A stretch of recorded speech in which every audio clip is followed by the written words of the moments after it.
इबादतों की तरह मैं यह काम करता हूँ।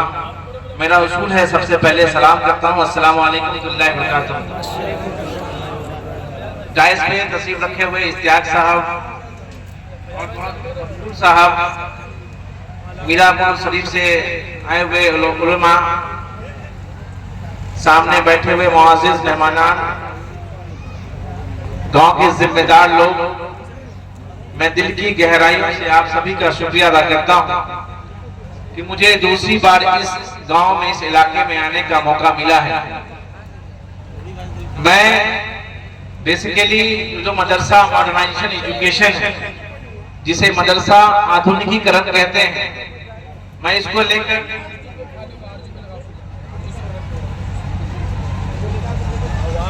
लेकर हिंदुस्तान की तालीमी पसमानगी को निकालने के लिए मैंने 28 राज्यों का दौरा किया है। पंजाब की सरजमी पे भी हमने बहुत सारे काम किए हैं। कई मस्जिदों को हमने आजाद भी कराई है, अल्हम्दुलिल्लाह नमाज भी हो रही है। और साथ साथ मेघालय का नाम आप लोग सुने होंगे, शिलांग के अंदर मैं वहां के चीफ मिनिस्टर गवर्नमेंट संगमा से मुलाकात कर वहां पर भी हमने एक आधुनिकीकरण मदरसा का बुनियाद रखवाया लास्ट ये 2020 में, और अल्हम्दुलिल्लाह मदरसे चल रहे हैं। मैं आपको बताता चलूं कि ये इस्लामिक जलसे हो रहे हैं, तो अपनी तकरीर का आगाज में थोड़ा सा इस्लाम के ऊपर रोशनी डालना चाहूंगा कि इस्लाम होता क्या है। इस्लाम के बारे में लोग जानते हैं, कुछ लोग नहीं जानते हैं। मैं सभी को से मुखातिब होकर ये बताना चाहता हूँ कि जब जिब्रील अमीन अल्लाह के रसूल से सवाल करते हैं, इंसानी शक्ल में पूछते हैं कि अल्लाह के रसूल इस्लाम क्या है, तो अल्लाह के रसूल कहते हैं ला इलाहा इल्लल्लाह मोहम्मद रसूलुल्लाह की गवाही देना, नमाज पढ़ना, रोजा रखना, ज़कात हज, ज़कात और हज जो है सबके लिए नहीं कही गई।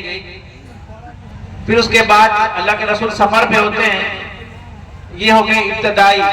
अल्लाह के रसूल सफर पे होते हैं, तो उनसे पूछा जाता है कि इस्लाम क्या है। उन्होंने कहा लोगों की मदद करना और खाना खिलाना, ये भी इस्लाम का एक पार्ट है, एक हिस्सा है। फिर आगे मिस्र के सफर पे थे, तो उनसे कहा गया कि आले दर्जे का मुसलमान कौन है। उन्होंने कहा कि अपनी कलम से, अपनी हाथों से किसी को तकलीफ न पहुंचाए, वो आले दर्जे का मुसलमान। दूसरी चीजें मकबूल साहब मुझे बता रहे थे अभी कि इस प्रोग्राम को कामयाब करने में गैर मुस्लिम भी साथ दिए हैं।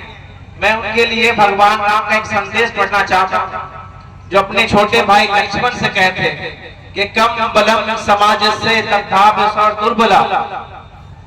भगवान राम उसको हिंदू जिस तरह हम लोग प्रॉफेट सल्लल्लाहु अलैहि वसल्लम को मानते हैं, तो नॉन मुस्लिम जो गैर मुस्लिम है उनको भगवान राम को आइडियल मानते हैं। तो उनका एक संदेश था, लक्ष्मण जो छोटे भाई बहुत बुजुर्ग थे, उन्होंने कहा था कम बलम समाज से तद्भाव दुर्बला तस्मात एकम दिल के पसास। अगर हम मिलजुल कर भाईचारे की तरह सब लोग आपस में मिलजुल कर रहेंगे, तभी वो गांव, वो इलाका, वो देश, वो दुनिया कामयाब हो सकता है। तो हमारे जो प्रॉफेट सल्लल्लाहु अलैहि वसल्लम ने यही संदेश दिया इस्लाम में, मैंने आपको दोहराया, और उनके साथ साथ जो भगवान राम ने ये संदेश दिया।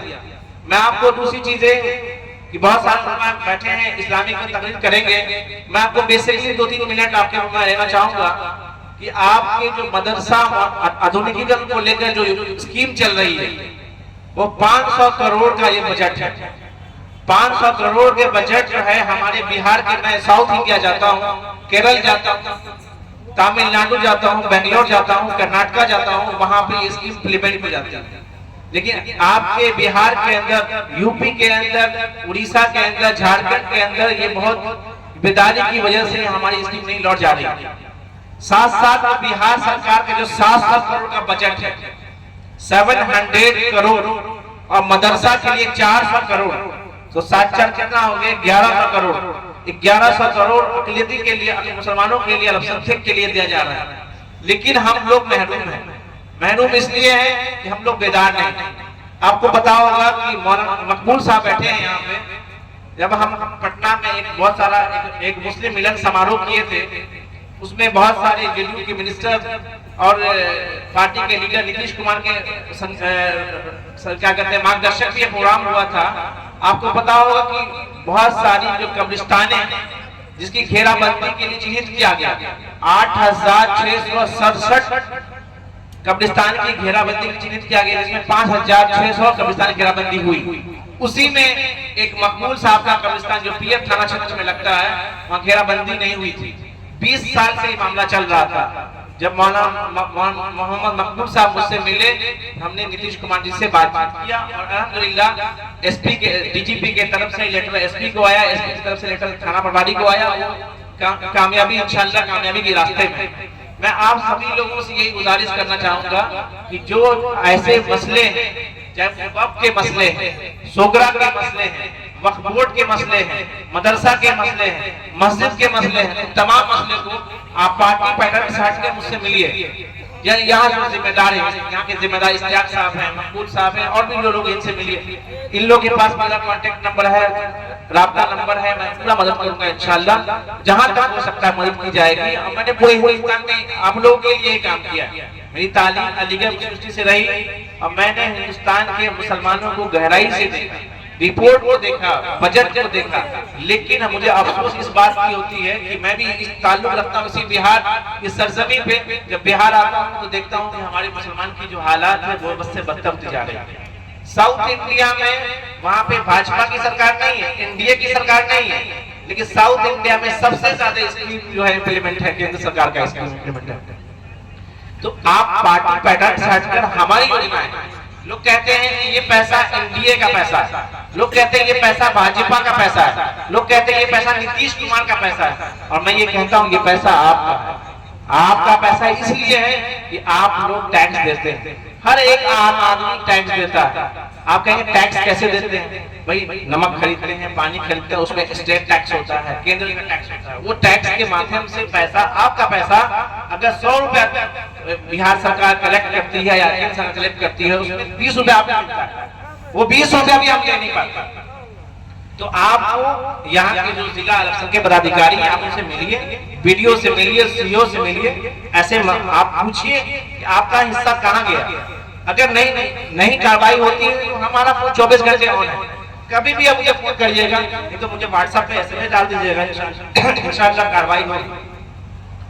मैं आपसे यही गुजारिश करके जाऊंगा कि मुझे जाना है वापस, और मेरी तबीयत खराब थी, लेकिन इस्तियाक साहब का मैसेज आया कि आना है तो मैं आ गया। तो मैं अपनी तकलीफ खत्म करने से पहले एक नज़म पढ़ना चाहूंगा।